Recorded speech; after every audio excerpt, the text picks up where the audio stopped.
Hello beautiful booktubers, I'm Becky Bookworm and I'm here today to talk about my May favourites. First up is TV and it is season 2 of Sense8.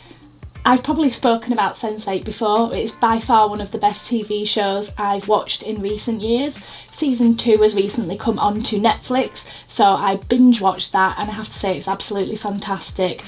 Now, this is a bit of a caveat to that. I'm aware that it isn't without its problems. There are a few race problems in there. However, it is also very diverse when it comes to LGBTQ plus characters and storylines. It is okay to like problematic things, just be aware that they are problematic and learn from them. So I absolutely love Sense8.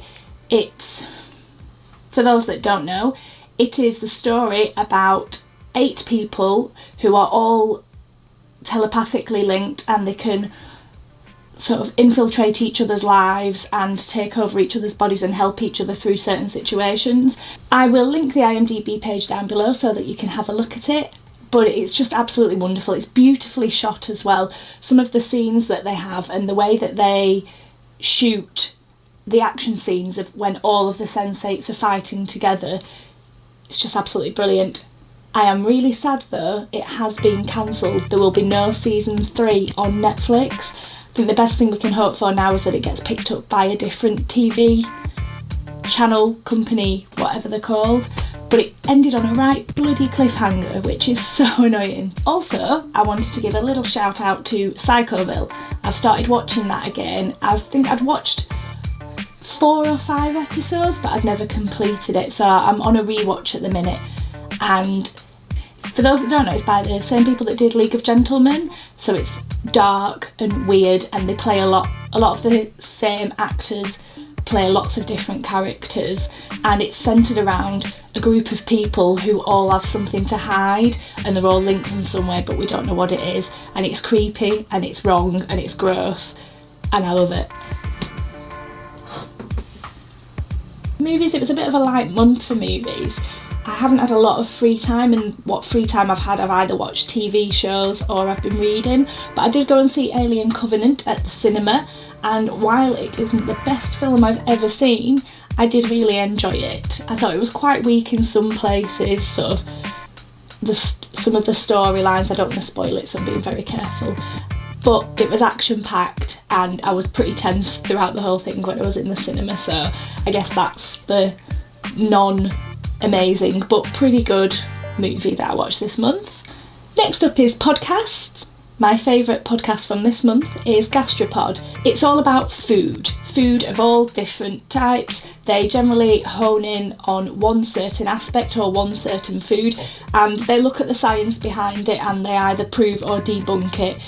I think the first one I listened to was about red wine and chocolate, because on the internet and in magazines there's tons of studies that say drinking red wine is really good for you, it'll stop heart disease, it'll do this, and then there's another one saying drinking red wine is really bad for you, it's going to kill you, it's la la la la la.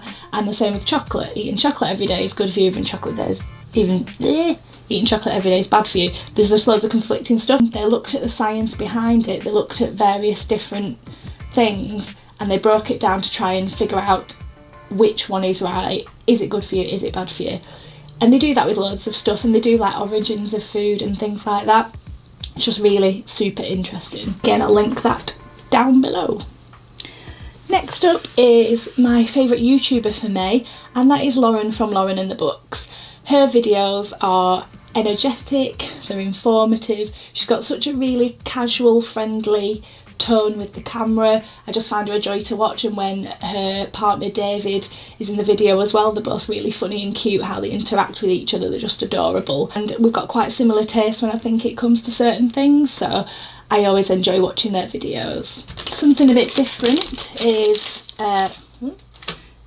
favourite artist of the month. So I am a member of the Amanda Palmer Patreon group. If you don't know what Patreon is, it's when artists can sign up and you can pledge to donate a certain amount of money from $1 upwards, either on a monthly basis or every time they release something. And there's different tiers and you get different things, so it's kind of like Kickstarter but longer term.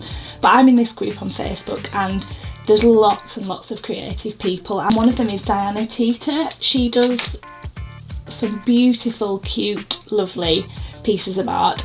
I ordered some postcards off her and they came the other day, and they're called the Lightbringer series, and it's a series of animals with various lights. So you can see, look at this cute little koala, it's adorable. And it's a fox, I think that's my favourite. I think it's an Arctic fox.